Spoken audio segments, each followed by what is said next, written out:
ನಿಮ್ಮೆಲ್ಲರಿಗೂ ಕೂಡ ಇವತ್ತಿನ ದಿನದ ತರಗತಿಗೆ ಆತ್ಮೀಯವಾಗಿ ಸ್ವಾಗತವನ್ನು ಬಯಸ್ತಾ ಇದ್ದೇನೆ.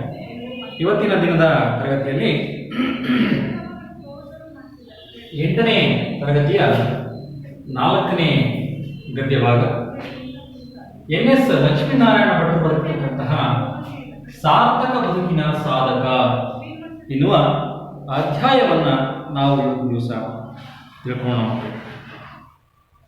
ನೋಡಿ, ಇವತ್ತಿನ ದಿನದ ತರಗತಿಯಲ್ಲಿ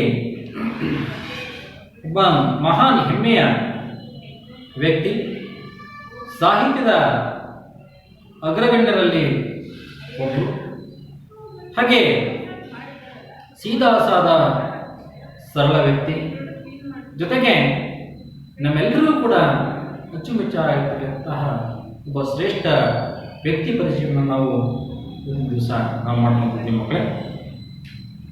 ಸಾಮಾನ್ಯವಾಗಿ ಇವತ್ತು ಒಬ್ಬ ವ್ಯಕ್ತಿಯ ಹೆಸರು ಉಳಿಬೇಕು ಅಂತಂದರೆ ಅವನಿಗಿರ್ತಕ್ಕಂತಹ ಶ್ರೀಮಂತಿಕೆಯಿಂದ ಅಲ್ಲ, ಅವನಿಗಿರ್ತಕ್ಕಂತಹ ವಸ್ತುಗಳಿಂದಲ್ಲ, ಅವನಿರ್ತಕ್ಕಂತಹ ಒಂದು ಮಾನವೀಯ ಮೌಲ್ಯಗಳ ಗುಣಗಳಿಂದ ಅವನ ಹೆಸರು ಚಿರಕಾಲ ಉಳಿದಂತೆ ಮಾಡ್ತದೆ ಮಕ್ಕಳೇ. ಸಾಮಾನ್ಯವಾಗಿ ನಮ್ಮ ಹಳ್ಳಿ ಕಡೆ ಮಾತು ಹೇಳ್ತಾರೆ, ಪುಸ್ತಕದ ಬದನೆಕಾಯಿ ಸಾಂಬಾರಿಗೆ ಬರಲ್ಲ. ಅದ ಅರ್ಥ ಏನಪ್ಪ ಅಂತಂದ್ರೆ, ನಮ್ಮ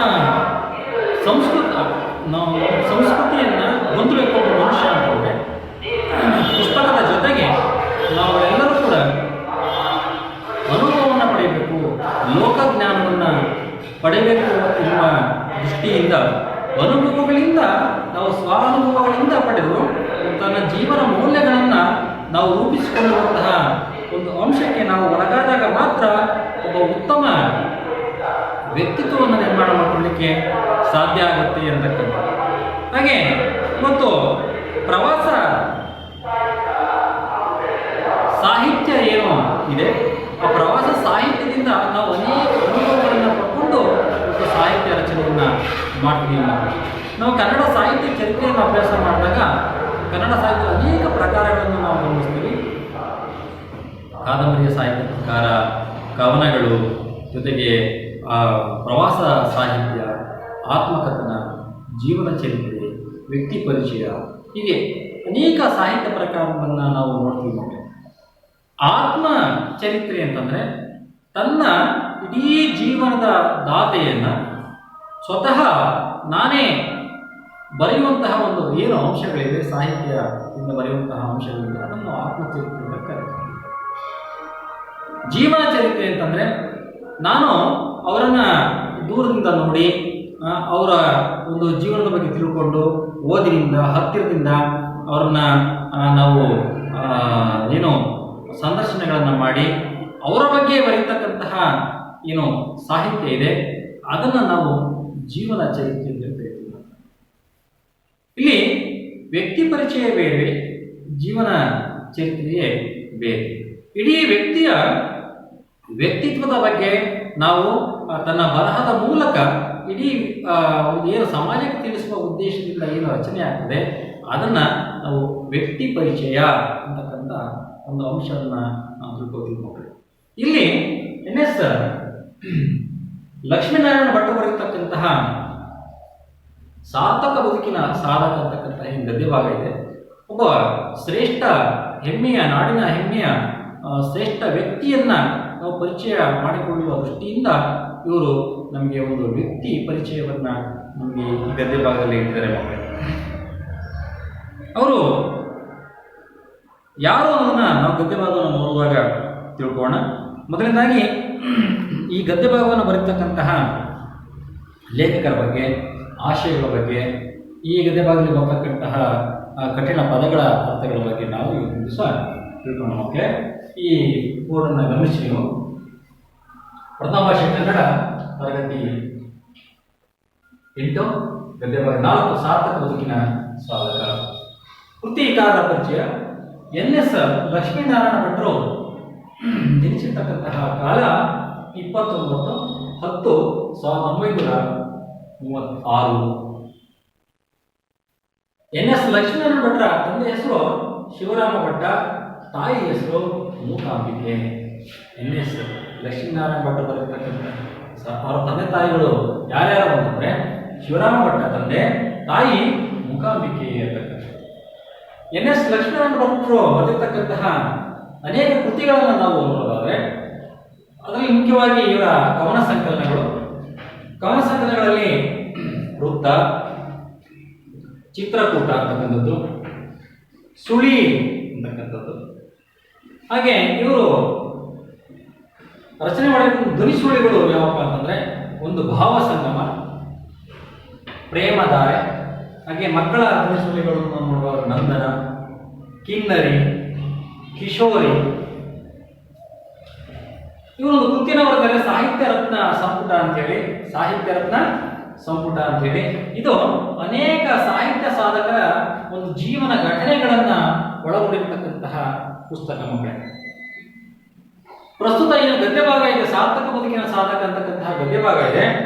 ಈ ಗದ್ಯ ಭಾಗವನ್ನು ಕೂಡ ನಮ್ಮ ಲೇಖಕರಾಗಿರ್ತಕ್ಕಂತಹ ಎನ್ ಎಸ್ ಲಕ್ಷ್ಮೀನಾರಾಯಣ ಭಟ್ರು ಬರೆದಿರ್ತಕ್ಕಂತಹ ಸಾಹಿತ್ಯ ರತ್ನ ಸಂಪುಟ ಎಂಬ ಕೃತಿಯಿಂದ ಪ್ರಸ್ತುತ ಗದ್ಯ ಭಾಗವನ್ನ ಆರಿಸಿಕೊಳ್ಳಲಾಗಿದೆ ಮಕ್ಕಳೇ. ಅದರಲ್ಲೂ ಕೂಡ ಲಕ್ಷ್ಮೀನಾರಾಯಣ ಭಟ್ರು ಬೆಂಗಳೂರು ವಿಶ್ವವಿದ್ಯಾಲಯದಲ್ಲಿ ಕನ್ನಡ ಅಧ್ಯಯನ ಕೇಂದ್ರದಲ್ಲಿ ಪ್ರಾಧ್ಯಾಪಕರಾಗಿದ್ದರು, ನಿರ್ದೇಶಕರಾಗಿದ್ದರು, ಆರ್ಟ್ಸ್ ಫ್ಯಾಕಲ್ಟಿಯ ಡೀನ್ ಆಗಿ ಇವರು ದುಡಿದಿದ್ದಾರೆ, ಶ್ರೇಷ್ಠ ಸಾಹಿತಿಯಾಗಿದ್ದಾರೆ, ಜನಪ್ರಿಯ ಭಾವಗೀತಕಾರರಾಗಿದ್ದಾರೆ, ಸಮರ್ಥ ಅನುವಾದಕ ಮತ್ತು ವಿದ್ವಾಂಸ ವಾಗ್ಮಿ. ಹೀಗೆ ಇವರಿಗೆ ಅನೇಕ ರೀತಿಯ ಪ್ರಶಸ್ತಿಗಳು, ಗೌರವಗಳು ಬಂದಿದ್ದಾವೆ. ಆಳ್ವಾಸ್ ನುಡಿಸಿರಿ ಪ್ರಶಸ್ತಿ, ಆರ್ಯಭಟ ಪ್ರಶಸ್ತಿ, ಕನ್ನಡ ರಾಜ್ಯೋತ್ಸವ ಪ್ರಶಸ್ತಿ, ಶಿವರಾಮ ಕಾರಂತ ಪ್ರಶಸ್ತಿ, ಹಾಗೆ ರಾಜ್ಯ ಸಾಹಿತ್ಯ ಅಕಾಡೆಮಿ ಪ್ರಶಸ್ತಿ. ಹೀಗೆ ಅವರ ಒಂದು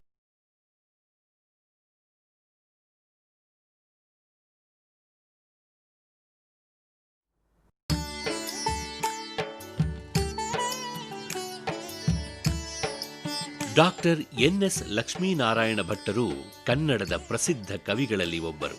ಇವರು ಬರೆದ ಕವಿತೆಗಳನ್ನು ಓದಿ ಆನಂದಿಸಿದಷ್ಟೇ ಅಭಿಮಾನಿಗಳು ಕೇಳಿ ಆನಂದಪಟ್ಟಿದ್ದಾರೆ. ಡಾಕ್ಟರ್ ಲಕ್ಷ್ಮೀನಾರಾಯಣ ಭಟ್ಟರು ಅಕ್ಟೋಬರ್ 29, 1936ರಂದು ಶಿವರಾಮ ಭಟ್ಟ, ಮೂಕಾಂಬಿಕೆ ದಂಪತಿಗಳ ಮುದ್ದಿನ ಮಗನಾಗಿ ಶಿವಮೊಗ್ಗದಲ್ಲಿ ಜನಿಸಿದರು. ಬಾಲ್ಯದಿಂದಲೂ ಇವರಿಗೆ ಸಾಹಿತ್ಯ ನೆಚ್ಚಿನ ಕ್ಷೇತ್ರ. ಶಿವಮೊಗ್ಗೆಯ ಮಲೆನಾಡಿನ ಪರಿಸರ ಇವರ ಸಾಹಿತ್ಯಕ್ಕೆ ಹೊಸ ಸ್ಫೂರ್ತಿ ನೀಡಿತು. ಪ್ರಕೃತಿಯ ಸೊಬಗು ಮತ್ತು ಮಾನವೀಯ ಮುಖಗಳೇ ಇವರ ಕವಿತೆಗಳ ಜೀವಾಳವಾಗಿವೆ. ಇವರೊಬ್ಬ ಕನ್ನಡದ ವಿಶಿಷ್ಟ ಕವಿ. ಪ್ರೌಢ ಶಿಕ್ಷಣವನ್ನು ಶಿವಮೊಗ್ಗೆಯಲ್ಲಿ ಮುಗಿಸಿದ ಲಕ್ಷ್ಮೀನಾರಾಯಣ ಭಟ್ಟರು ಅಧ್ಯಯನದ ಆಸೆಯಿಂದ ಮೈಸೂರಿನತ್ತ ಪ್ರಯಾಣ ಬೆಳೆಸಿದರು. ಅಲ್ಲಿ ತಾಸು ಶಾಮರಾವ್ ಅಂತ ಬಹಳ ಕರುಣೆ ತುಂಬಿದ ಮನಸ್ಸಿನ ವ್ಯಕ್ತಿ, ಅವ್ರನ್ನ ಕಂಡು ಅವ್ರ ಮನೆಯಲ್ಲಿ ಇನ್ನೂ ಅನೇಕ ಜನ ನನ್ನ ಉಪಾಧ್ಯಾಯರ ಮನೆಗಳಲ್ಲಿ ವಾರಾನ್ನ ಮಾಡಿಕೊಂಡು ಓದಿದೆ. ಚೆನ್ನಾಗಿ ಓದಿದೆ, ಕಷ್ಟಪಟ್ಟು. ಬಿ ಎ ಆನರ್ಸ್ನಲ್ಲಿ ಫಸ್ಟ್ ರ್ಯಾಂಕ್ ಬಂತು, ಎಮ್ ಎನಲ್ಲಿ ಸೆಕೆಂಡ್ ರ್ಯಾಂಕ್ ಬಂತು. ಆಮೇಲೆ 2 ವರ್ಷ ಫೆಲೋಶಿಪ್ ಮಾಡಿ ತೀನಂ ಶ್ರೀಕಂಠಯ್ಯನವರಂಥ ಮಹಾ ವಿದ್ವಾಂಸರ ಮಾರ್ಗದರ್ಶನದಲ್ಲಿ ಮಾಡಿದೆ ಅದನ್ನು. ಡಾಕ್ಟರ್ ಲಕ್ಷ್ಮೀನಾರಾಯಣ ಭಟ್ಟರು ಬೆಂಗಳೂರಿನ ಆಚಾರ್ಯ ಪಾಠಶಾಲಾ ಕಾಲೇಜಿನಲ್ಲಿ ಕನ್ನಡ ಅಧ್ಯಾಪಕರಾಗಿ ವೃತ್ತಿ ಜೀವನ ಆರಂಭಿಸಿದರು.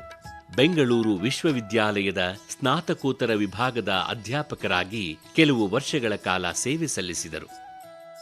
ವೃತ್ತಿ ನೈಪುಣ್ಯತೆಗೆ ಹೆಸರಾಗಿದ್ದ ಇವರು 1985ರಲ್ಲಿ ಪ್ರಾಧ್ಯಾಪಕ ವೃತ್ತಿಗೆ ಬಡ್ತಿ ಹೊಂದಿದರು.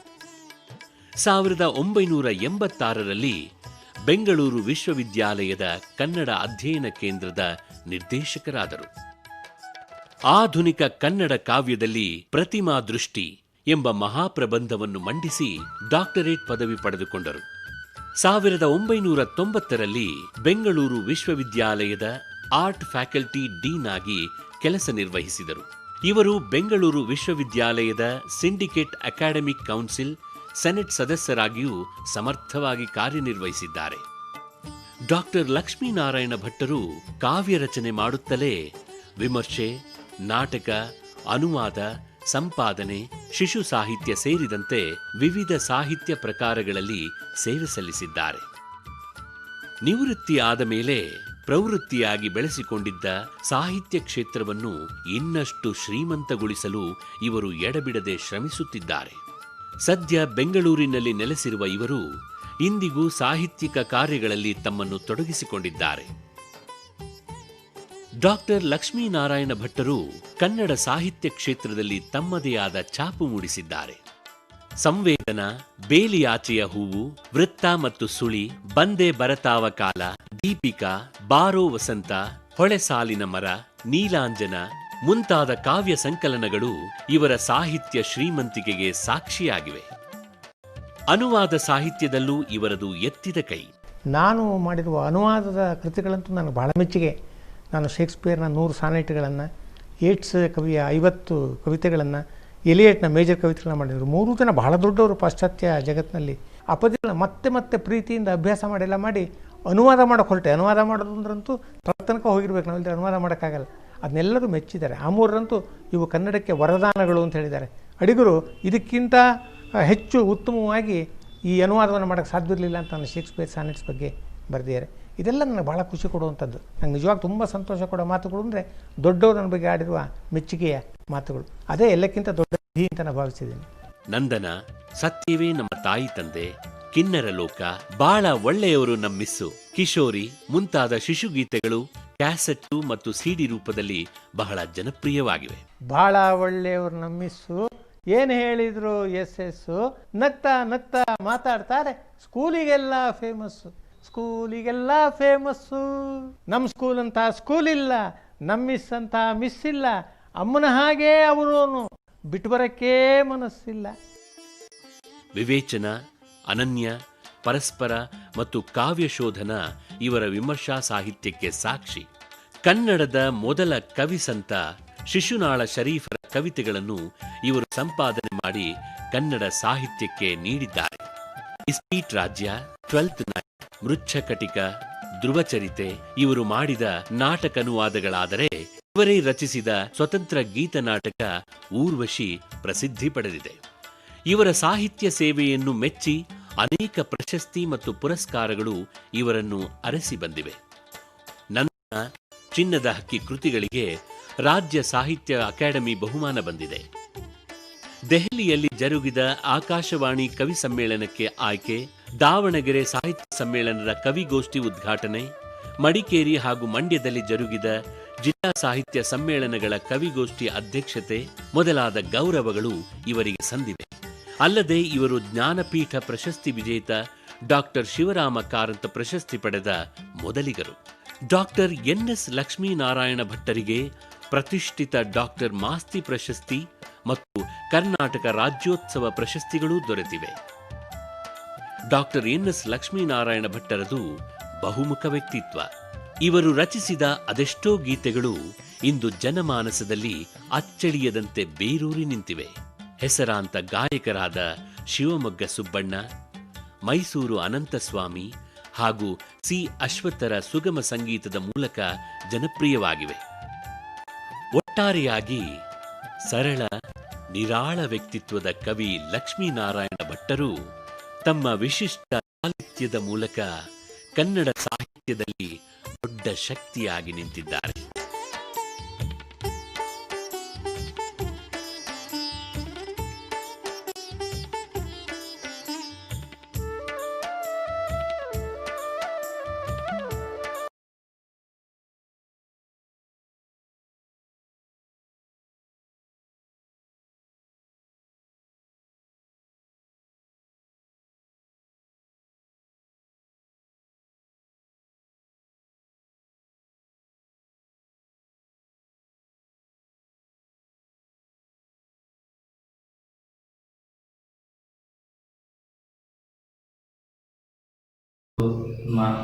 ಲೇಖಕರಿಗೆ ಬಂದಿದೆ. ಹಾಗೆ ಪ್ರಸ್ತುತ ಗದ್ಯ ಭಾಗದಲ್ಲಿ ನಾವು ಏನೆಲ್ಲ ಅಂಶಗಳನ್ನು ನಾವು ತಿಳ್ಕೊತೀವಿ ಅಂತಂದ್ರೆ, ಇವತ್ತಿನ ಗದ್ಯ ಭಾಗದಲ್ಲಿ ನೋಡಿ, ಕನ್ನಡ ಹೆಮ್ಮೆಯ ಕನ್ನಡ ಸಾಹಿತ್ಯದ ಸಾರಸ್ವತ ಲೋಕದಲ್ಲಿ ಅಗ್ರಗಣ್ಯರಾಗಿರ್ತಕ್ಕಂತಹ DVG ಅವರ ಬಗ್ಗೆ ನಾವು ಇವತ್ತಿನ ದಿವಸ ತಿಳ್ಕೊತೀವಿ. ಮತ್ತೆ ಅವರು ಆ ಕನ್ನಡ ಸಾಹಿತ್ಯಕ್ಕೆ ನೀಡಿರ್ತಕ್ಕಂತಹ ಒಂದು ಕೊಡುಗೆಗಳ ಬಗ್ಗೆ ನಾವು ಹೆಚ್ಚಿನ ಮಾಹಿತಿಯನ್ನು ನಾವು ತಿಳ್ಕೊಂಡು ಮಕ್ಕಳೇ. ಹಾಗೆ ಡಿ ವಿ ಜಿ ಅವರ ಒಂದು ವ್ಯಕ್ತಿತ್ವವನ್ನು ನಾವು ಈ ಗದ್ಯ ಭಾಗವನ್ನು ಓದೋದ್ರ ಮುಖಾಂತರ ನಾವು ತಿಳ್ಕೊಳ್ಳೋಣ. ಹಾಗೆ ಮಾನವನ ಜನ್ಮ ಮೌಲ್ಯಯುತವಾಗಿರ್ತಕ್ಕಂತಹ ಜೀವನದಿಂದ ಸಾರ್ಥಕತೆಯನ್ನು ಪಡೆಯುತ್ತದೆ ಹೊರತು ಅವ್ರಿಗಿರ್ತಕ್ಕಂತಹ ಹಣ ವಸ್ತುಗಳಿಂದ ಅಲ್ಲ ಅಂತಕ್ಕಂಥದ್ದನ್ನ ನಾವು ವಿದ್ಯಾರ್ಥಿಗಳಿಗೆ ಈ ಗದ್ಯ ಭಾಗವನ್ನು ತಿಳ್ಕೊಳ್ಳೋ ಮುಖಾಂತರ ನಾವು ತಿಳಿಸುವ ಉದ್ದೇಶವೂ ಕೂಡ ಇವತ್ತಿನ ಗದ್ಯ ಭಾಗದಲ್ಲಿ ನಾವು ನೋಡ್ತೀವಿ ಮಕ್ಕಳೇ. ಹಾಗೆ ಪದಗಳ ಅರ್ಥವನ್ನು ನೀವು ಗಮನಿಸಿ. ಇಳೆ, ಇಳೆ ಅಂದ್ರೆ ಏನು? ಇಳೆ ಅಂದ್ರೆ ಭೂಮಿ. ಕಾನನ, ಕಾನನ ಅಂದ್ರೆ ಕಾಡು ಅಥವಾ ವನ. ತರ್ಕ, ತರ್ಕ ಅಂದ್ರೆ ವಾದ ವಿವಾದಗಳನ್ನ ಮಾಡುವಂಥದ್ದು. ತಿರುಪೆ, ತಿರುಪೆ ಅಂದ್ರೆ ಭಿಕ್ಷೆ, ಭಿಕ್ಷೆಯನ್ನು ಬಿಡೋದು. ಭಿಕ್ಷುಕ ಭಿಕ್ಷೆಯನ್ನ ಬೇಡಬೇಕು, ನಾವು ತಿರುಪೆ ಎತ್ತೋದು ಅಂತ ಹೇಳಿ ನಾವು ಕರೀತೀವಿ. ಹಾಗೆ ಪರಮೋಚ್ಚ, ಪರಮೋಚ್ಚ ಅಂತಂದ್ರೆ ಉನ್ನತವಾಗಿರ್ತಕ್ಕಂತಹ, ಅತ್ಯುನ್ನತವಾಗಿರ್ತಕ್ಕಂತಹ. ಮೇಧಾವಿ, ಮೇಧಾವಿ ಅಂದರೆ ಬುದ್ಧಿವಂತ, ಜಾಣ ಅಂತ ಕೂಡ ಕರೀಬೋದು. ಇಷ್ಟು ಅಂಶಗಳನ್ನು ನಾವು ತಿಳ್ಕೊಂಡಿದ್ದೀವಿ ಮಕ್ಕಳೇ. ಈಗ ನಾವು ನೇರವಾಗಿ ಗದ್ಯವಾಗಿಂತ ಹೋಗೋಕ್ಕಿಂತ ಮುಂಚಿತವಾಗಿ ನಮ್ಮ ಡಿ ವಿ ಜಿ ಅವರು ಏನಿದ್ದಾರೆ, ಡಿ ವಿ ಜಿ ಅವರು ಕನ್ನಡ ಸಾರಸ್ವತ ಲೋಕದ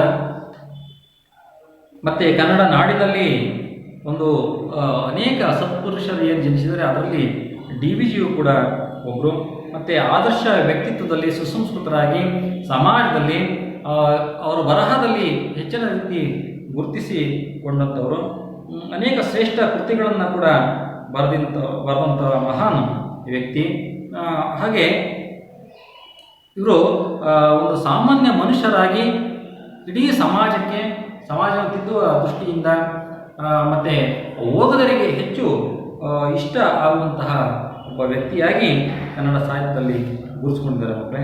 ಹಾಗಾಗಿ ಅವರ ಬಗ್ಗೆ ನಾವು ತಿಳ್ಕೊಳ್ಳೋದು ಬಹಳ ಮುಖ್ಯ ಆಗ್ತದೆ. ಲೇಖಕರು ಡಿ ವಿ ಜಿ ಅವರ ಬಗ್ಗೆ ಏನೆಲ್ಲ ಅಂಶಗಳನ್ನ ತಿಳಿಸ್ಕೊಡ್ತಾರೆ ಅನ್ನೋದನ್ನು ನೋಡುವ ಜೊತೆಗೆ ಹೆಚ್ಚಿನ ಮಾಹಿತಿಯನ್ನು ಕೂಡ ನಾವು ಈ ಗದ್ಯ ಭಾಗವನ್ನು ಓದೋದ್ರ ಮುಖಾಂತರ ನಾವು ತಿಳ್ಕೊಳ್ಳೋಣ ಮಕ್ಕಳೇ. ಇವೆಲ್ಲರೂ ಕೂಡ ಈ ಪಾಠವನ್ನು ಗದ್ಯ ಭಾಗ ತಿಳ್ಕೊಳ್ಳಿಕ್ಕೆ ಸಿದ್ಧರಾಗಿರೋದನ್ನು ಬಳಸ್ಕೊಂಡು ನಾನು ಈ ಗದ್ಯ ಭಾಗದ ಮಾದರಿ ವಾಚನವನ್ನು ನಾವು ಮಾಡ್ತೀವಿ.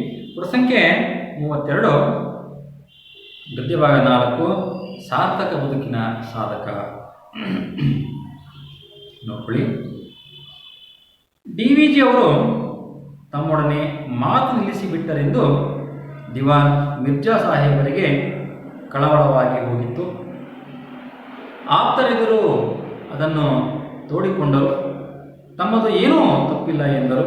ಅದಕ್ಕಾಗಿ ಅವರಿವರ ಮೂಲಕ ಪ್ರಯತ್ನ ಕೂಡ ಮಾಡಿದರು. ಆ ಕಾಲದ ದೊಡ್ಡ ದಿವಾನರನ್ನು ತಮ್ಮ ಸ್ನೇಹಕ್ಕಾಗಿ ಹೀಗೆ ಹಾತೊರೆಯುವಂತೆ ಮಾಡಿದ ವ್ಯಕ್ತಿ ಏನು ಸಾಮಾನ್ಯರೇ? ಹಾಗೆಂದು ಅವರೇನು ದೊಡ್ಡ ದೊಡ್ಡ ಡಿಗ್ರಿ ಪಡೆದವರಲ್ಲ. SSLC ಕೂಡ ದಾಟದ ಓದು. ಭಾರಿ ಶ್ರೀಮಂತರು ಎಂದರೆ ದಿನ ದಿನದ ಅಗತ್ಯ ಪೂರೈಸಿದ್ದೇ ಹೆಚ್ಚು ಎನ್ನುವಂತಹ ಕೆಲಸ. ಸರ್ಕಾರಿ ಉದ್ಯೋಗವಲ್ಲವಾಗಿ ದೊಡ್ಡ ಅಧಿಕಾರದ ಮಾತಂತೂ ಇಲ್ಲವೇ ಇಲ್ಲ. ಆದರೆ ಮೈಸೂರು ರಾಜ್ಯದ ಪರಮೋಚ್ಚ ಅಧಿಕಾರಿ ಹಿಡಿದಿದ್ದ ಮಿರ್ಜಾ ಸಾಹೇಬರು ಅವರ ಸ್ನೇಹ ತಪ್ಪೆತ್ತಿನಿಸಿ ಕಳವಳಗೊಂಡಿದ್ದರು. ಇಂತಹ ಸತ್ವಶಾಲಿ ವ್ಯಕ್ತಿತ್ವ ಡಿ ವಿ ಜಿಗೆ ಬಂದದ್ದು ಹೇಗೆ? ಕೇವಲ ಶೀಲ, ವಿವೇಕ, ನಿಸ್ಪೃಹತೆ, ಸ್ವಯಂ ವರ್ಜಿತ ಪಾಂಡಿತ್ಯ, ಸಾರ್ವಜನಿಕ ಹಿತಾಸಕ್ತಿಗಳ ಬಲದಿಂದ ಮಿರ್ಜಾರ ಕಾಲಕ್ಕೆ ಡಿ ವಿ ಜಿ ದೊಡ್ಡ ಮೇಧಾವಿ ಎಂದು ವಿದ್ಯಾವಂತರ ವಲಯದಲ್ಲಿ ಹೆಸರಾಗಿದ್ದರು. ಡಿ ವಿ ಜಿ ಅವರ ಹುಟ್ಟೂರು ಕೋಲಾರ ಜಿಲ್ಲೆಗೆ ಸೇರಿದ ಮುಳುಬಾಗಿಲು. ಅವರದು ವೇದಶಾಸ್ತ್ರ ಸಂಪನ್ನರಾದ ಹಿರಿಯರಿದ್ದ ಕುಟುಂಬ. ಅವರ ತಂದೆ ವೆಂಕಟರಮಣಯ್ಯ, ತಾಯಿ ಅಲ್ಮೇಲಮ್ಮ. ಡಿ ವಿ ಜಿ ಅವರ ಮನಸ್ಸಿನ ಮೇಲೆ ಬಹಳ ಪ್ರಭಾವ ಬೀರಿದ ವ್ಯಕ್ತಿಗಳು ಇಬ್ಬರು. ಒಬ್ಬರು ಅವರ ಅಜ್ಜಿ, ಅಂದರೆ ತಾಯಿಯ ತಾಯಿ ಸಾಕಮ್ಮ, ಹಾಗೆ ಮಹರ್ಷಿ ಪ್ರಾಯರಾದ ಚೇತನ ಎಂದು ಡಿ ವಿ ಜಿ ಅವರನ್ನು ವರ್ಣಿಸಿದ್ದಾರೆ. ಇನ್ನೊಬ್ಬರು ಅವರ ಸೋದರ ಮಾವ ತಿಮ್ಮಪ್ಪ. ಪ್ರಸಿದ್ಧ ಕೃತಿಯಾದ ಮಂಕುತಿಮ್ಮನ ಕಗ್ಗದಲ್ಲಿ ತಿಮ್ಮ ಅವರ ಹೃದಯಸ್ಪರ್ಶಿಯಾದ ಚಿತ್ರಣವಿದೆ.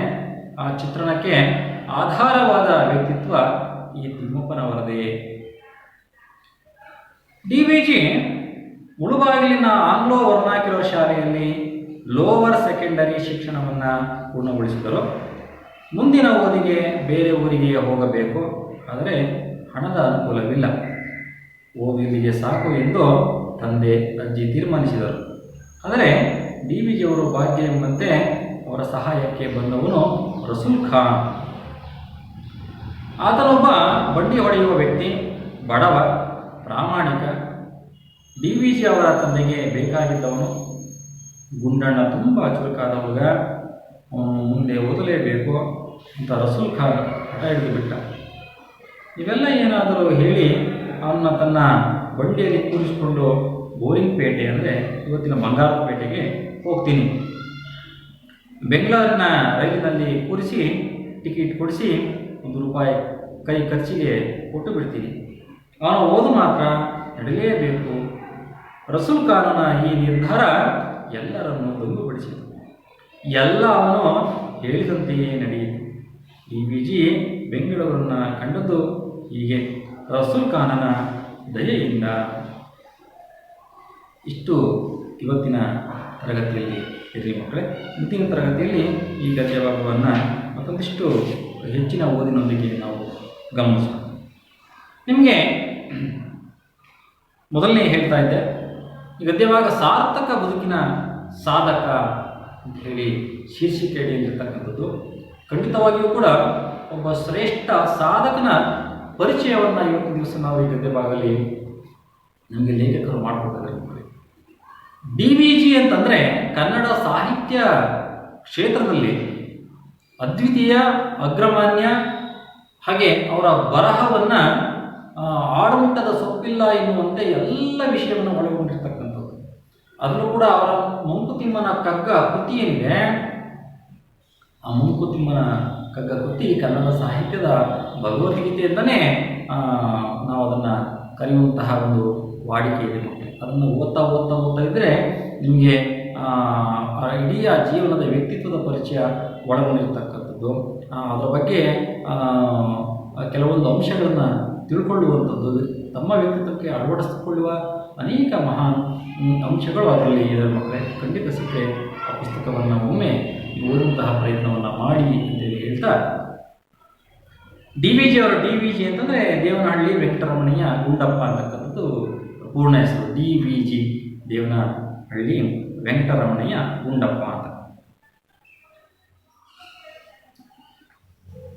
ಅವರು ಲೇಖಕರು ಹೇಳಿದ ಹಾಗೆ ಒಂದು ಘಟನೆಯನ್ನು ಇಲ್ಲಿ ನೆನಪು ಮಾಡ್ಕೋತಾ ಇದ್ದಾರೆ. ಅವರು ಅದನ್ನು ಹೇಳ್ತಾರೆ ಈ ಗದ್ಯ ಭಾಗದಲ್ಲಿ. ತಮ್ಮೊಡನೆ ಮಾತು ನಿಲ್ಲಿಸಿಬಿಟ್ಟರೆಂದು ದಿವಾನ್ ಮಿರ್ಜಾ ಸಾಹೇಬರಿಗೆ ಕಳವಳವಾಗಿ ಹೋಗಿತ್ತು. ಆಪ್ತರಿದ್ದರು ಅದನ್ನು ತೋಡಿಕೊಂಡರು. ತಮ್ಮದು ಏನೂ ತಪ್ಪಿಲ್ಲ ಎಂದರು. ಅದಕ್ಕಾಗಿ ಅವರಿವರ ಮೂಲಕ ಪ್ರಯತ್ನ ಕೂಡ ಮಾಡಿದರು. ಆ ಕಾಲದ ದೊಡ್ಡ ದಿವಾನರನ್ನು ತಮ್ಮ ಸ್ನೇಹಕ್ಕಾಗಿ ಹೀಗೆ ಹಾತೊರೆಯುವಂತೆ ಮಾಡಿದ ವ್ಯಕ್ತಿಯನ್ನು ಸಾಮಾನ್ಯರೇ. ನೋಡಿ, ಅವತ್ತಿನ ಸಂದರ್ಭದಲ್ಲಿ ಏನು ಮೈಸೂರು ರಾಜ್ಯ ಏನಿತ್ತು, ಮೈಸೂರು ರಾಜ್ಯದಲ್ಲಿ ದಿವಾನ್ ಅಂತಕ್ಕಂತಹ ಹುದ್ದೆ ಶ್ರೇಷ್ಠವಾಗಿರ್ತಕ್ಕಂತಹ ಹುದ್ದೆ. ಆ ದಿವಾನ್ ಸಾಹೇಬರನ್ನು ಕೂಡ ಸ್ನೇಹತ್ವದಲ್ಲಿ, ವ್ಯಕ್ತಿತ್ವದಲ್ಲಿ ಅವರನ್ನು ಬಿಟ್ಟು ಕೊಡದೇ ಇರತಕ್ಕಂತಹ ಸನ್ನಿವೇಶವನ್ನು ಸೃಷ್ಟಿ ಮಾಡಿರ್ತಕ್ಕಂತಹ ವ್ಯಕ್ತಿತ್ವ DV ಗುಂಡಪ್ಪನವರು. ಒಂದ್ಸರಿ ಏನಾಯಿತು, ಅಲ್ಲಿಯ ದಿವಾನ್ ಮಿರ್ಜಾ ಇಸ್ಮಾಯಿಲ್ ಸಾಹೇಬರಿಗೂ ಹಾಗೆ DVಜಿ ಅವರಿಗೂ ಕೂಡ ಒಂದು ಆತ್ಮೀಯವಾಗಿರ್ತಕ್ಕಂಥ ಸಂಬಂಧ ಇತ್ತು. ಒಂದ್ಸರಿ DVಜಿ ಅವರ ಒಂದು ವ್ಯಕ್ತಿತ್ವವನ್ನು ಅರ್ಥ ಮಾಡ್ಕೊಳ್ಳಲಿಕ್ಕೆ ಮಿರ್ಜಾ ಸಾಹೇಬರಿಗೆ ಆಗ್ತಾ ಇಲ್ಲ. ಬದುಕು ಜಟಕ ಬಂಡಿ ವಿಧಿಯದರ ಸಾಹೇಬ, ಕುದುರೆ ನೀನ್ ಅವನು ಪೇಳ್ದಂಗೆ ಪಯಣಿಗರು, ಮದುವೆಗೂ ಮಸಣಕ್ಕೂ ಹೋಗೆಂದ ಕಡೆಗೋಡು, ಪದ ಕುಸಿಯೇ ನೆಲವೆಹುದು ಮಂಕುತಿಮ್ಮ. DVಜಿ ದೇವನಹಳ್ಳಿ ವೆಂಕಟರಮಣಯ್ಯ ಗುಂಡಪ್ಪನವರು ಬರೆದ ಅದ್ಭುತ ಸಾಲುಗಳಿವು. ಕನ್ನಡ ಸಾಹಿತ್ಯದ ಮಟ್ಟಿಗೆ DV ಗುಂಡಪ್ಪನವರು ಬರೆದಂತಹ ಮಂಕುತಿಮ್ಮನ ಕಗ್ಗ ಹೊಸತೊಂದು ಬದಲಾವಣೆಗೆ ಕಾರಣವಾಯಿತು. ಹೀಗಾಗಿಯೇ DVಜಿ ಅವರನ್ನ ಆಧುನಿಕ ಸರ್ವಜ್ಞ ಅಂತ ಕರೆಯುವುದು. ಹುಲ್ಲಾಗು ಬೆಟ್ಟದಡಿ ಮನೆಗೆ ಮಲ್ಲಿಗೆಯಾಗು, ಕಲ್ಲಾಗು ಕಷ್ಟಗಳ ಮಳೆಯ ವಿಧಿಸುರಿಯೇ, ಬೆಲ್ಲ ಸಕ್ಕರೆಯಾಗು ದೀನ ದುರ್ಬಲರಿಂಗೆ, ಎಲ್ಲರೊಳಗೊಂದಾಗು ಮಂಕುತಿಮ್ಮ. ತನ್ನ ನೋವನ್ನ, ತನ್ನ ಅನುಭವವನ್ನ ಮತ್ತೊಬ್ಬರ ಬಳಿ ಹೇಳಿಕೊಂಡ್ರೆ ಮನಸ್ಸು ಹಗುರವಾಗುತ್ತೆ.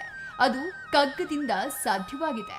ಇದೇ ನನಗೆ ಸಾಹಿತ್ಯ ಕ್ಷೇತ್ರಕ್ಕೆ ಬರಲು ಪ್ರೇರಣೆ ಎಂದ ಡಿ.ವಿ.ಜಿ ಅವರಿಗೆ ಜ್ಞಾನಪೀಠ ದೊರಕಬೇಕು ಅಂತ ಸಾಕಷ್ಟು ಜನ ಹೇಳಿದ್ರು. ಅದನ್ನ ಕೇಳಿದ ಡಿ.ವಿ. ಗುಂಡಪ್ಪ ಹೀಗೆ ಉತ್ತರಿಸ್ತಾರೆ: ಜ್ಞಾನಪೀಠ ಕೈ ತಪ್ಪಿದ್ದಕ್ಕೆ ನನಗೆ ಬೇಸರವಿಲ್ಲ. ಯಾಕೆಂದ್ರೆ ಹೇಳಿ ಕೇಳಿ ಇದು ಕಗ್ಗ, ಅದರಲ್ಲೂ ಇದು ಮಂಕುತಿಮ್ಮ ಬರೆದಿರುವ ಕಗ್ಗ. ಈ ಮಂಕುತಿಮ್ಮನಿಗೆ ಮತ್ತು ಅವನ ಕಗ್ಗಕ್ಕೆ ಜ್ಞಾನಪೀಠ ದೊರಕುವುದೇ. ಡಿ.ವಿ.ಜಿ ಅವರು ಅತ್ಯಂತ ಸರಳವಾಗಿ ಬದುಕಿದರು. ನಾನು, ನನ್ನದು ಎನ್ನುವ ಕ್ಲೀಶೆ ಭಾವನೆಗಳು ಬೆಳೆಯುವುದಕ್ಕೆ ಅವಕಾಶವನ್ನೇ ನೀಡಲಿಲ್ಲ. ತಮ್ಮ ಕಗ್ಗದಲ್ಲೂ ಅವರು ಇದನ್ನೇ ಹೇಳಿದ್ದಾರೆ: ಅಕ್ಕಿಯೊಳಗನ್ನವನು ಮೊದಲಾರು ಕಂಡವರು, ಅಕ್ಕರದ ಬರಹಕ್ಕೆ ಮೊದಲಿಗನದಾರು, ಲೆಕ್ಕವಿರಿಸಿಲ್ಲ ಜಗತ್ತನ್ನಾದಿ ಬಂಧುಗಳ, ದಕ್ಕುವುದೇ ಜಸ ನಿನಗೆ ಮಂಕುತಿಮ್ಮ.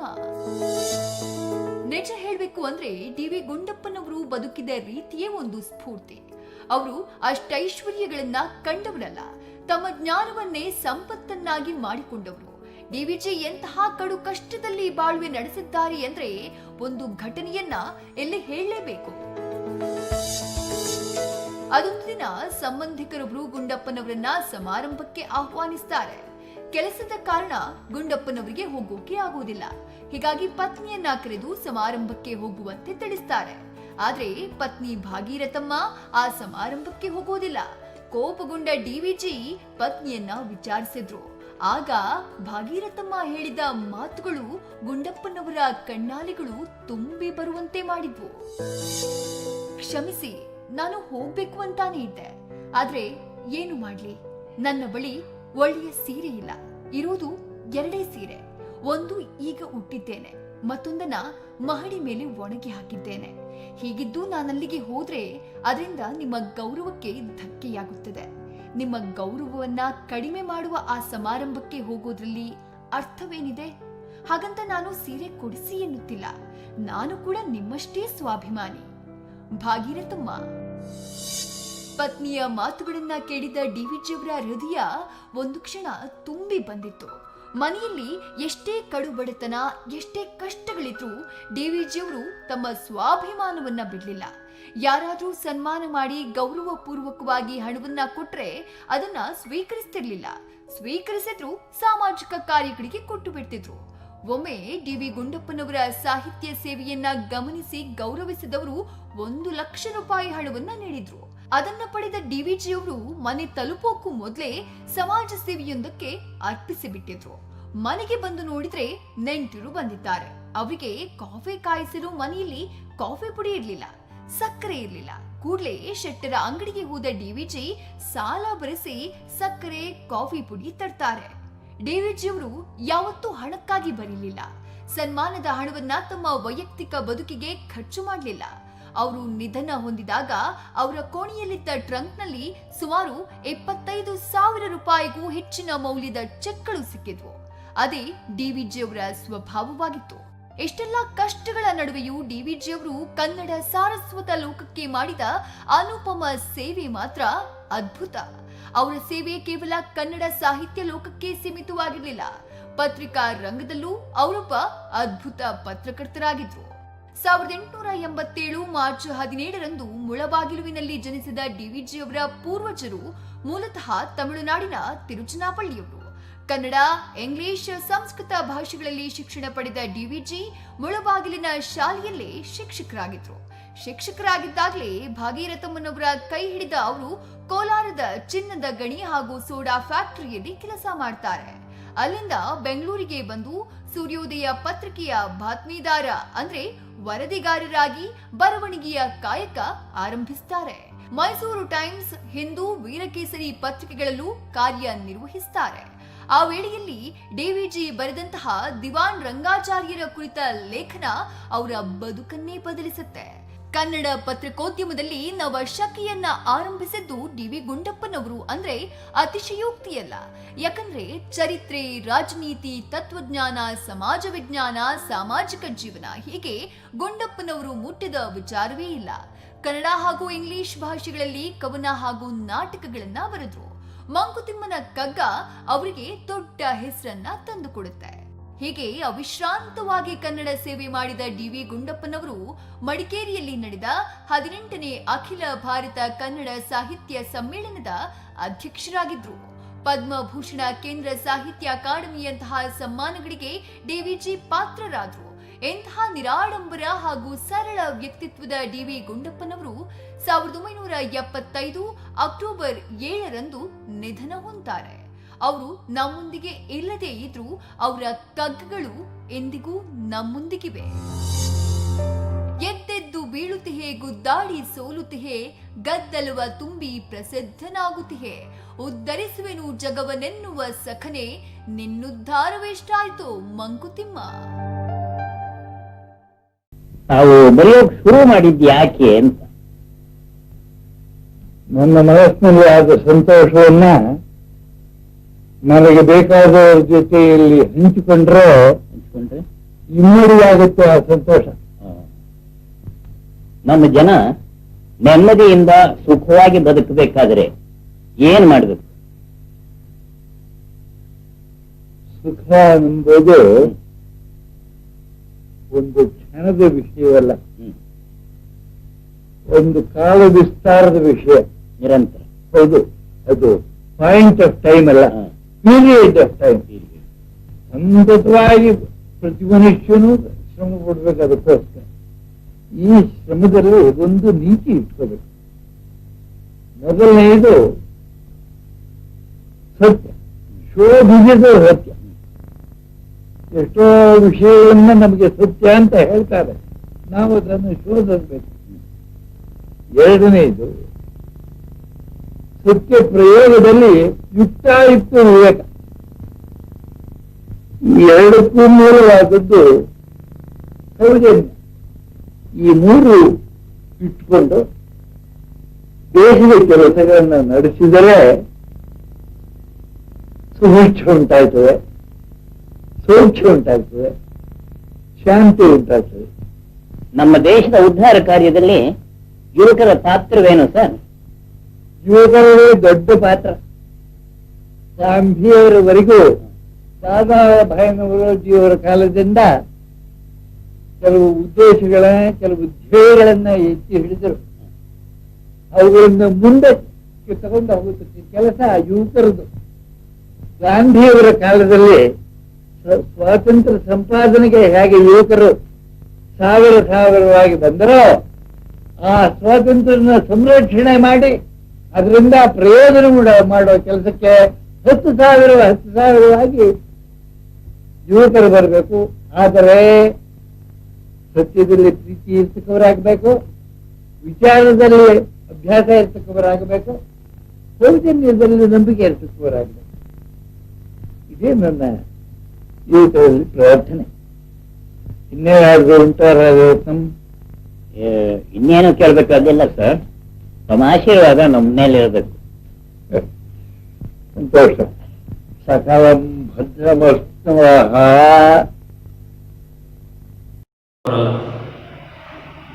SSLC ಕೂಡ ದಾಟದ ಓದು.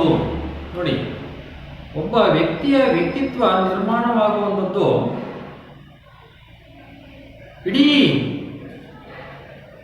ಅವರ ಬೆಳೆದಂತಹ ವಾತಾವರಣ, ಕುಟುಂಬ, ತಂದೆ ತಾಯಿಗಳು, ಸ್ನೇಹಿತರು, ಬಳಗ ಇವೆಲ್ಲವೂ ಕೂಡ ಕಾರಣೀಭೂತವಾಗ್ತವೆ ಅನ್ನೋದಕ್ಕೆ ಡಿ.ವಿ.ಜಿ. ಅವರೇ ಉದಾಹರಣೆ ಅಂತೇಳಿ ನಾವು ನೋಡ್ಬೋದು ಮಕ್ಕಳ.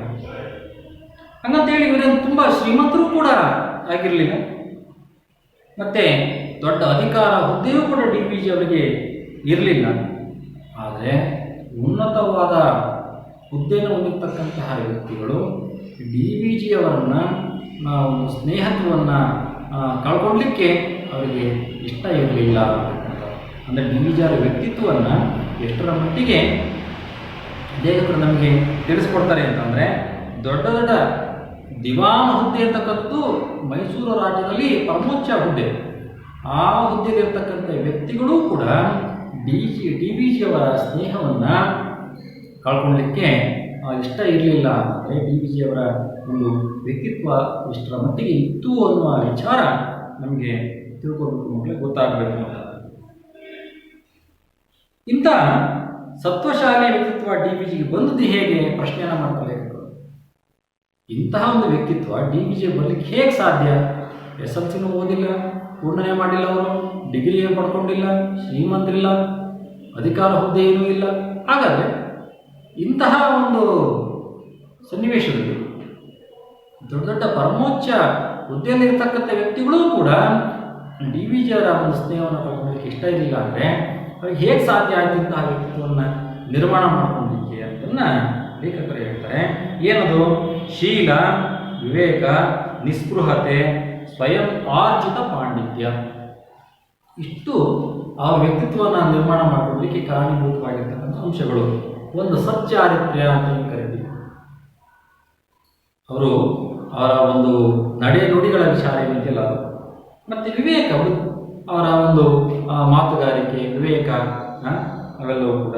ಆಮೇಲೆ ಸ್ವಯಂ ಆರ್ಜಿತ ಪಾಂಡಿತ್ಯ, ಸ್ವಯಂ ಓದು, ಕಲಿಕೆ, ಅನುಭವಗಳಿಂದ, ಪುಸ್ತಕಗಳನ್ನು ಓದೋದ್ರಿಂದ, ಪ್ರವಾಸವನ್ನು ಮಾಡೋದ್ರಿಂದ, ಲೋಕಜ್ಞಾನವನ್ನು ತಿಳ್ಕೊಳ್ಳೋದ್ರಿಂದ, ಅನುಭವವನ್ನು ಪಡೆದು ಅವರು ಪಕ್ವತೆಯನ್ನು ಆಗೋದಿದೆಯಲ್ಲ, ಅದು ನಿಜವಾಗಿರ್ತಕ್ಕಂತಹ ಶಿಕ್ಷಣ ಅಂತೇಳಿ.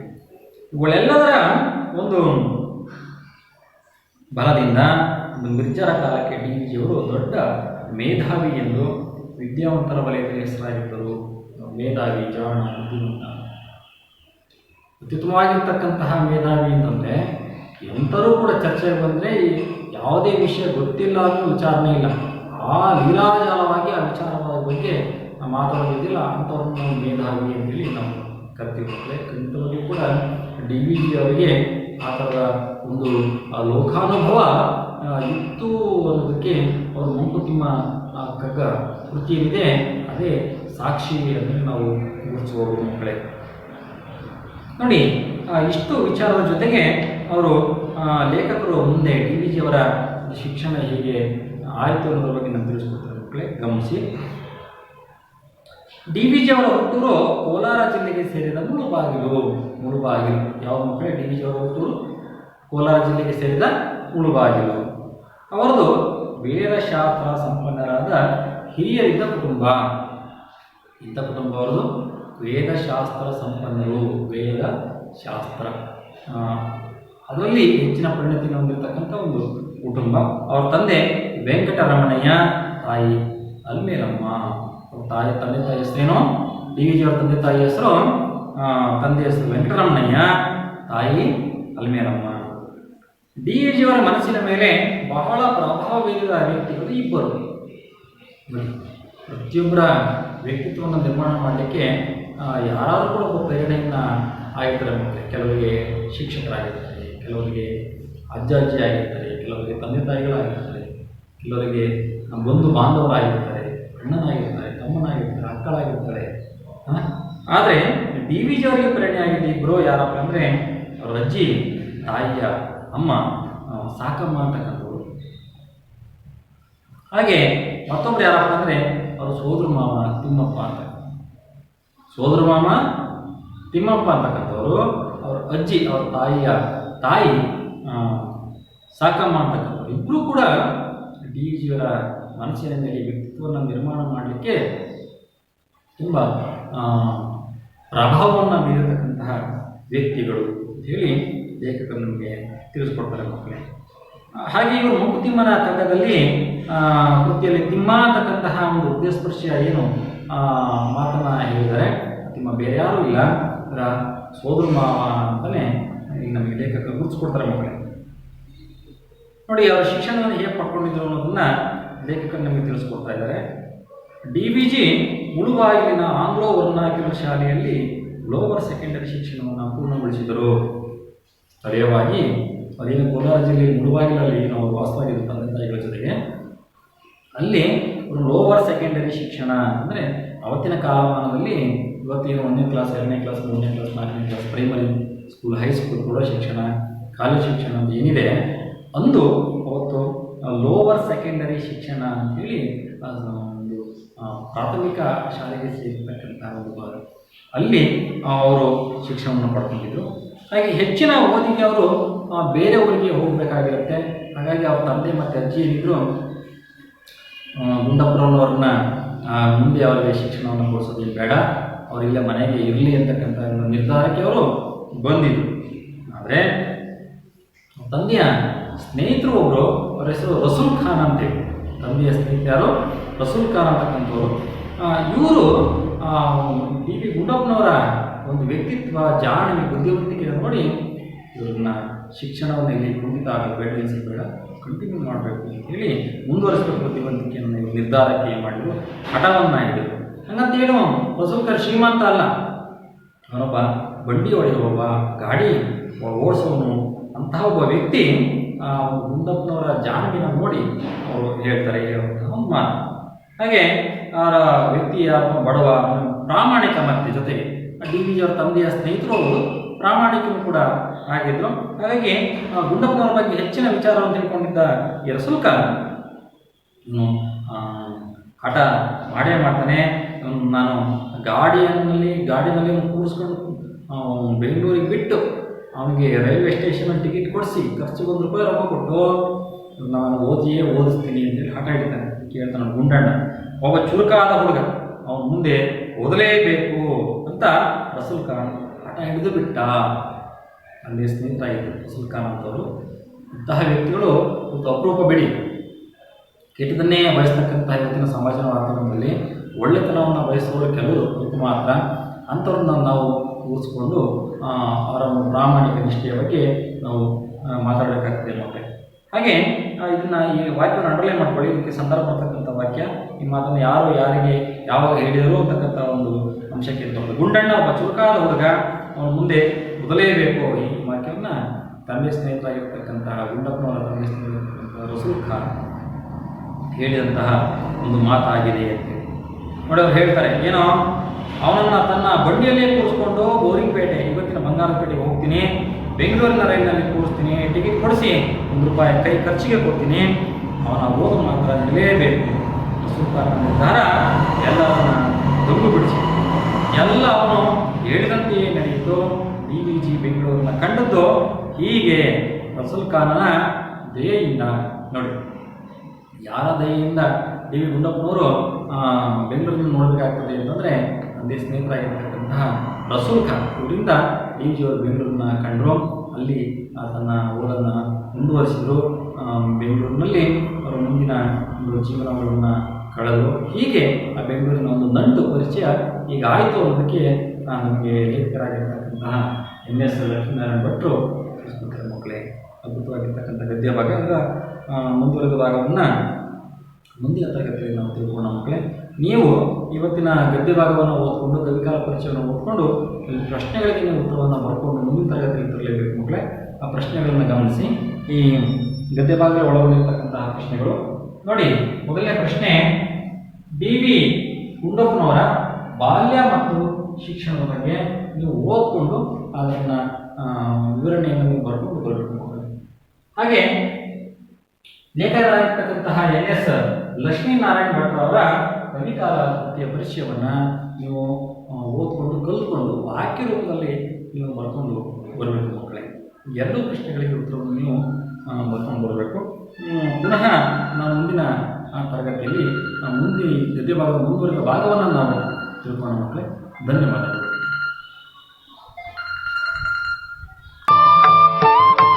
ಡಾಕ್ಟರ್ ಗುಂಡಪ್ಪನವರ ಧೀಶಕ್ತಿಯಿಂದ ಸಮನ್ವಿತ ಹಲವು ಉತ್ತಮ ಕೈಂಕರ್ಯಗಳಲ್ಲಿ ಅನಂತ ಕೊಡುಗೆ ಸಲ್ಲಿಸಿರುವ ನಿತ್ಯೋಪಯೋಗಿ ಸಮಾಜೋದ್ಧಾರಕ ಸಂಘಟನೆಗಳು, ವೇದಿಕೆಗಳು ಗಮನೀಯ. ಗೌರವಿಸು ಜೀವನವ, ಗೌರವಿಸು ಚೇತನವ, ಆರದೋ ಜಗವೆಂದು ಭೇದವೆಣಿಸದಿರು, ಹೋರುವುದೇ ಜೀವನ ಸಮೃದ್ಧಿಗೋಸುಗ ನಿನಗೆ, ದಾರಿಯಾತ್ಮೋನ್ನತಿಗೆ ಮಂಕುತಿಮ್ಮ. ಜೀವನ ಧರ್ಮಯೋಗ ಇದು ಭಗವದ್ಗೀತೆಯ ಮೇಲೆ ಬಂದಿರತಕ್ಕಂಥ ಒಂದು ಅತ್ಯುತ್ತಮವಾದ ಕೃತಿ. ಕನ್ನಡದಲ್ಲಿ ಈ ಪ್ರಕಾರವಾದ ಒಂದು ಗ್ರಂಥ ಖಂಡಿತವಾಗಿ ಇದುವರೆಗೆ ಬಂದಿಲ್ಲ. ಎಲ್ಲ ಭಾಷೆಗಳ ಸಾರಾಂಶವನ್ನು ಒಳಗೊಂಡಿದೆ. ಡಿ ವಿ ಜಿಯವರ ಒಂದು ಶ್ರೇಷ್ಠವಾದ ಕೃತಿ, ವಿಸ್ತಾರವಾದ ಕೃತಿ. ಅವರ ಒಂದು ಸ್ವಭಾವ ಏನು ಅಂದರೆ, ಯಾವ ಗ್ರಂಥವೇ ಆಗಲಿ ಅದು ನಮ್ಮ ಜೀವನಕ್ಕೆ ಮುಟ್ಟಬೇಕು, ಸಾಮಾನ್ಯ ಜನರ ಜೀವನಕ್ಕೂ ಅದು ತಾಗಬೇಕು. ಹಾಗಿದ್ದರೆ ಆ ಕೃತಿಗೆ ಬೆಲೆ.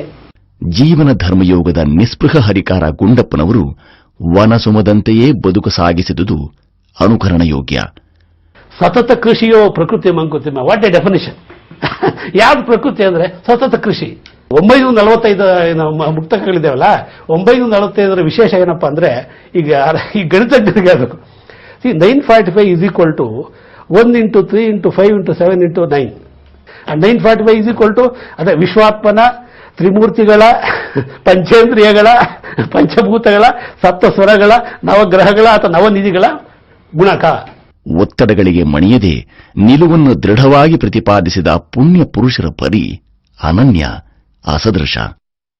ಕಾವ್ಯ, ನಾಟಕ, ಜೀವನ ಚರಿತ್ರೆ, ವಿಚಾರ ಸಾಹಿತ್ಯಗಳಿಂದ ಕನ್ನಡ ಸಂಪತ್ತನ್ನು ವೃದ್ಧಿಸಿದ ಬಹುಮಾನ್ಯ ಡಾಕ್ಟರ್ ಡಿ.ವಿ. ಗುಂಡಪ್ಪನವರ ಯಶೋಗಾಥೆ ಕೆಲ ಕ್ಷಣಗಳಲ್ಲಿ ಸಂವಹಿಸಿ ಕೊನೆಗಾಣಿಸುವಂಥವುದಲ್ಲವೆಂಬುದೂ ವಿಚಾರಯೋಗ್ಯ. ಬರುವ ಪೀಳಿಗೆಗಳ ದಾರಿದೀಪಕ್ಕೆ ಸೊಡರ ಆಯ್ಕೆ ಪ್ರತಿಯೋರ್ವನ ಆದ್ಯ ಕರ್ತವ್ಯ. ಗುಂಡಪ್ಪನವ್ರನ್ನ ನಾವು ಕರೀತಾ ಇದ್ದಿದ್ದು ಮನೆಯಲ್ಲಿ ಅಪ್ಪಯ್ಯ ಅಂತ. ಅವರಿಗೆ 3 ಜನ ತಮ್ಮಂದರು ಮತ್ತು 3 ಜನ ತಂಗಿಯರು ಇದ್ರು. ಸೊ ಅದರಿಂದ ಇವರೇ ಮನೆಗೆ ಹಿರಿಯರು. ಸೊ ಅವ್ರ ಮನೆಯಲ್ಲಿದ್ದಾಗ ಬಹಳ ಸ್ಟ್ರಿಕ್ಟ್ ಆಗಿದ್ರು. ಅವ್ರು ಯಾವ್ದಾನ ಒಂದು ಕೆಲಸ ಮಾಡ್ತಾ ಇರೋವಾಗ ನಮ್ಗೆ ಯಾವ ಥರ ಟ್ರೈನಿಂಗ್ ಕೊಟ್ಟರು ಅಂದರೆ, ನಾವು ನಿಂತ್ಕೊಂಡು ಅದನ್ನು ನೋಡಬೇಕು. ಸೊ ಅವರು ನಮಗೆ ಹೇಳ್ತಾ ಇದ್ದಿದ್ದು ಇಂಗಿತ ಜ್ಞಾನ ಅನ್ನೋ ವಿಚಾರದಲ್ಲಿ ಹೇಳ್ತಾ ಇದ್ರು. ಇಂಗಿತ ಅಂದರೆ ನಿನಗೇನು ಬೇಕು ಅನ್ನೋದು ನಿನಗೆ ಗೊತ್ತು, ಬೇರೆಯವ್ರಿಗೆ ಏನು ಬೇಕು, ಏನು ಬೇಕಾಗತ್ತೆ ಅನ್ನೋದನ್ನ ನೀನು ತಿಳ್ಕೋಬೇಕಾದ್ದು ಅಂತ ನನಗೆ ತುಂಬ ಹೇಳೋರು. ಇವತ್ತು ನನ್ನ ಕಾಪಾಡ್ತಾ ಇರೋದು ಅದೇನೆ, ಇಂಗಿತ ಜ್ಞಾನ. ದಿನ ಸಂಜೆ ಹೊತ್ತವರು ವಾಕಿಂಗ್ ಹೋಗೋರು. ಹೋದರೆ ಎಲ್ಲಿಗೆ ಹೋಗೋರು ಅಂದರೆ, ಬ್ಯೂಗುಲ್ ರಾಕ್ ಹತ್ರ ಒಂದು ಅಗಲವಾದ ಬಂಡೆ ಇತ್ತು. ಅಲ್ಲಿ ಕೂತ್ಕೊಂಡು ಆಗಿನ ಕಾಲದ ರಾಜಕೀಯ, ಸಾಹಿತ್ಯ ಅಥವಾ ಜುಡಿಷಿನಲ್ಲಿ ಏನೇನು ಆಗ್ತಾ ಇದೆ, ಏನಾಗಬೇಕು, ಸೊ ಇಂಥ ವಿಚಾರಗಳೆಲ್ಲ ಅಲ್ಲಿ ಮಾತಾಡೋರು. ಆಪ್ಟಿಮಿಸ್ಟ್ ಅವರು, ಆಶಾವಾದಿ.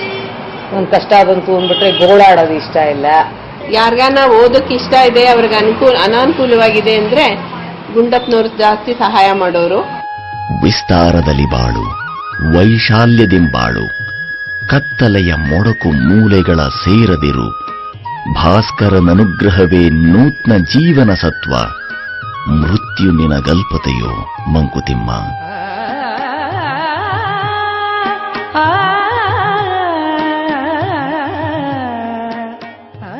ಗೊತ್ತಿಲ್ಲ ಕಣ್ರು. ಎಷ್ಟು ವರ್ಷದಿಂದ ಇದೆ ಬೆಂಗಳೂರಲ್ಲೇ ಹುಟ್ಟಿ ಬೆಳೆದಿರಲ್ಲ? ಇಲ್ಲ, ಈ ರೂಢೇ ಅವ್ರದಲ್ವಾ?